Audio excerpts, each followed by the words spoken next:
Everyone has the same experience of holding on to something for a little while, only to lose it immediately and then to go back to it. And this seems to be the extent of our spiritual lives. If you go back to that image of a ladder, Saint John of the Ladder presents our spiritual lives as a growing ascent, ladder on top of ladder, and we go from one to the other. It's almost as if all of us set foot on the first ladder and then we collapse. And then once again we have to set foot on the same ladder and again we collapse. It's like we never can go more than 1 or 2 ladders before collapsing to the ground once again. Why is that happening to us? And is there a way out of this? Why are we so caught up with this need for immediate, instant, fast food spirituality?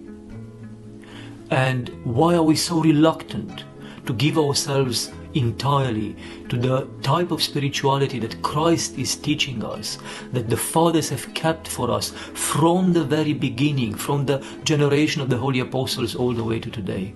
Why is it that our nature is so weak that we crave for this bad quality fast food spiritual nourishment over the slow burn of an inner and complete change of being, which is what a spiritual person should go through?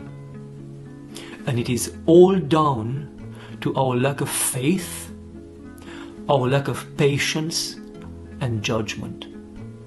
Our lack of faith is obvious, because if we had placed our faith in Christ, and if we believed truly that doing the things that He tells us to do, having the behavior that He tells us to have, it should be enough for us, despite the lack of any visible signs here in this life. It should be enough to feed our hope for eternal salvation.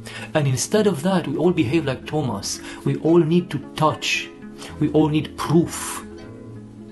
Instead of being part of those whom Christ has blessed by saying, "Blessed are those who have not seen and yet have believed."